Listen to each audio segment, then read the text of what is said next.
और साथ ही साथ मंत्री जी, विभागों का वर्णन आपने तो नहीं दिया, मैं आपसे दूसरा यह सवाल करना चाहूंगी कि एग्रीकल्चर डिपार्टमेंट को 4 गुना काम करना पड़ेगा, हमारे इंडस्ट्री डिपार्टमेंट को 3.5 गुना काम करना पड़ेगा और एम्प्लॉयमेंट रेट को 4 गुना काम करना पड़ेगा, जब आप पिछले 2017 से लेकर के 2025 तक उस ग्रोथ रेट को नहीं कवर कर पाए हैं। तो आगे आने वाले समय में आप 5 साल का दावा कर रहे हैं कि 5 साल में आप 1 ट्रिलियन इकोनॉमी बनाएंगे, आप कैसे बनाएंगे? और मैं पूरी उम्मीद करती हूँ कि मंत्री जी जब भी जवाब देते हैं बहुत ही डेटास के साथ देते हैं। मैंने जिस तरीके से जीएसडीपी का 25% का डेटा रखा है, महिलाओं का डेटा रखा है, साथ में गरीबी रेखा से प्रति वर्ष जिस तरीके से लोग नीचे आते जा रहे हैं उनका डेटा रखा है, मैं पूरी उम्मीद करती हूँ कि उस डेटास के साथ ही जवाब मिलेगा।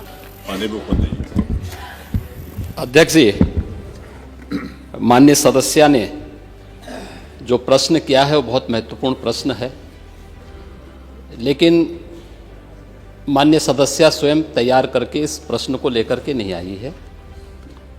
उनको तथ्यों की जानकारी होनी चाहिए कि उत्तर प्रदेश ने $1 ट्रिलियन की इकोनॉमी बनाने के लक्ष्य को रखा है और भारत 3 नहीं बल्कि $5 ट्रिलियन की इकोनॉमी बनने के दिशा में अग्रसर हुआ है। आपकी पीड़ा को मैं समझ सकता हूं, क्योंकि जो आपके नेता बोलते हैं कि भारत कभी विकसित देश नहीं बन सकता, तो आप तो उनका अनुसरण करेंगे ही करेंगे कि उत्तर प्रदेश कभी $1 ट्रिलियन की इकोनॉमी नहीं बन सकता। ये वक्तव्य आपका अपनी पार्टी के अनुसार, समाजवादी पार्टी की मंशा के अनुरूप उपयुक्त ही है, लेकिन भारत आज दुनिया की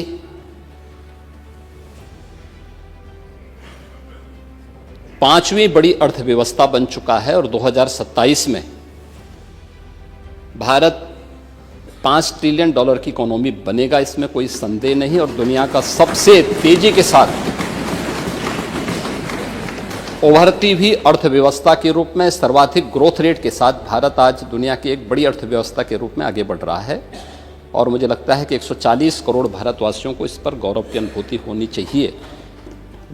हो सकता है कुछ लोगों को इसमें अच्छा नहीं लग रहा हो, क्योंकि जिनका अपना पर्सनल एजेंडा होता है वह देश के विकास को अच्छा नहीं मानेंगे, लेकिन आदरणीय प्रधानमंत्री जी की प्रेरणा से, उनके विजन के अनुरूप उत्तर प्रदेश ने भी $1 ट्रिलियन की इकोनॉमी बनने की दिशा में एक बड़े कार्यक्रम को आगे बढ़ाया है।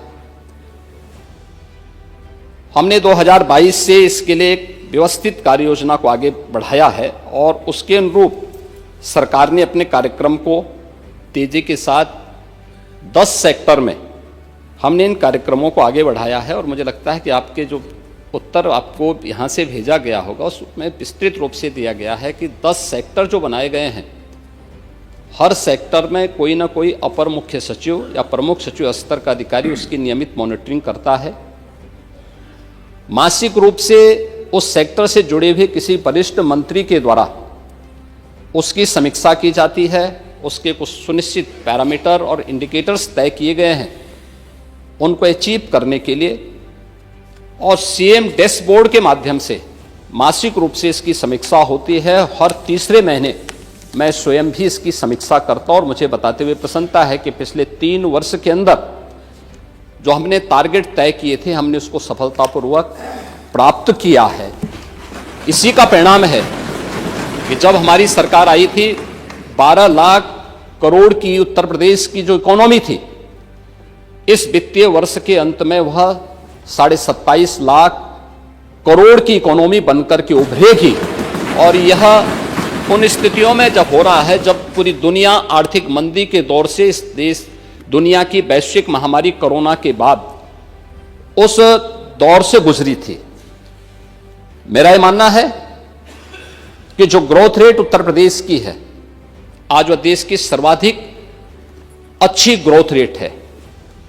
हमने जो 10 सेक्टर बनाए हैं उस सेक्टर में अवस्थापना और औद्योगिक विकास का एक सेक्टर है, जिसमें अवस्थापना और औद्योगिक विकास का भी है, एमएसएमई भी है, इसके अलावा हथकरघा और वस्त्र उद्योग भी है, आईटी एंड इलेक्ट्रॉनिक्स भी है,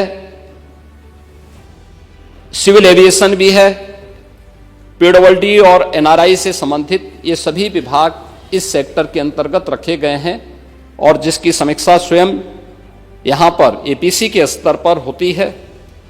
दूसरा सेक्टर है जो कृषि और कृषि से जुड़े हुए जितने भी उसके अन्य सहयोगी संस्थान हैं, ये सभी उसके अधीन लाए गए हैं। उद्यान है, खाद्य प्रसंस्करण है, रेशम विकास है, पशुधन है, डेयरी है, फिशरीज हैं, सिंचाई और जल संसाधन और कोऑपरेटिव को भी इसके साथ जोड़ा गया है। दूसरा सेक्टर ये रखा गया है।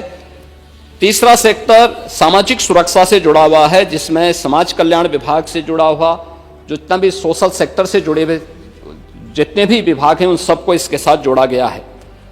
चौथा विभाग नगरीय विकास से जुड़ा हुआ है, जिसमें आवास और शहरी विकास का भी है, रोजगार और गरीबी उन्मूलन का भी है, वन, पर्यावरण और जलवायु परिवर्तन से जुड़े हुए क्षेत्र को भी, इन सभी को इस सेक्टर के साथ जोड़ा गया है। और पांचवां ग्राम्य विकास से जुड़ा हुआ है, जिसमें ग्राम्य विकास, पंचायती राज, ग्रामीण अभियंत्रण सेवा, नमामि गंगे और ग्रामीण जलापूर्ति, तार, राजस्व, इन सभी विभागों को इसके साथ जोड़ा गया है।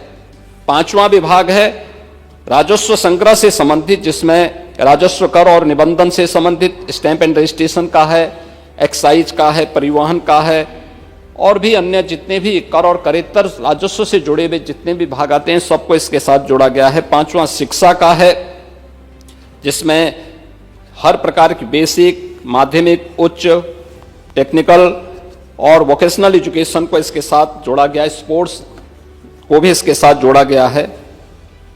आठवां जो सेक्टर है वह विविध क्षेत्र में है, गृह विभाग, गृह है, कारागार है, इसमें अन्य जितने भी विभाग आते हैं इन सबको इसके साथ जोड़ा गया है। नौवां विभाग है चिकित्सा स्वास्थ्य का, जिसमें चिकित्सा स्वास्थ्य का है, परिवार कल्याण का है, मेडिकल एजुकेशन है, आयुष का है, महिला और बाल विकास का है। और 10वां सेक्टर है जो सर्विस सेक्टर है, टूरिज्म का है। इन सभी को इसके साथ जोड़ करके एक व्यवस्थित कार्य योजना को आगे बढ़ाने का कार्य किया गया है।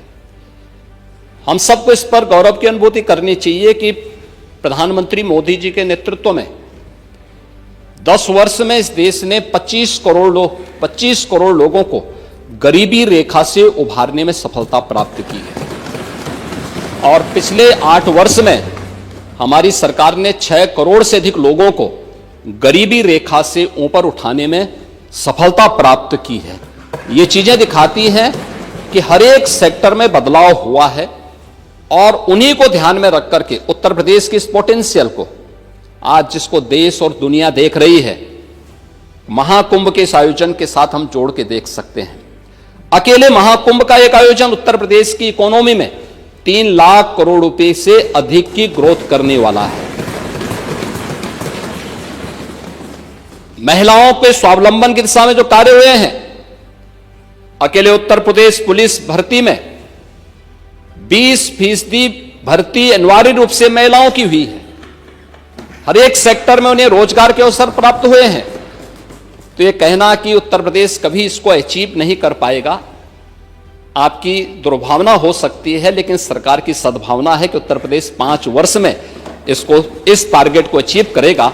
और 2029 में जिस उत्तर प्रदेश के इस संसाधनों से भरपूर उत्तर प्रदेश को, प्रकृति और परमात्मा की कृपा से ओतप्रोत इस उत्तर प्रदेश को, जिसको आप लोगों ने, समाजवादी पार्टी की सरकार ने और विपक्षी दलों की सरकार ने देश के बीमारू राज्यों की श्रेणी में खड़ा कर दिया था, देश की 6ठी 7वीं अर्थव्यवस्था के रूप में खड़ा किया था, पिछले 8 वर्ष की डबल इंजन सरकार के प्रयास से दूसरी बड़ी अर्थव्यवस्था बना है। और 29 में उत्तर प्रदेश $1 ट्रिलियन की इकोनॉमी भी बनेगा और देश की सबसे बड़ी अर्थव्यवस्था भी बनेगा। इस बात के लिए मैं पूरे सदन को आश्वस्त करता हूं।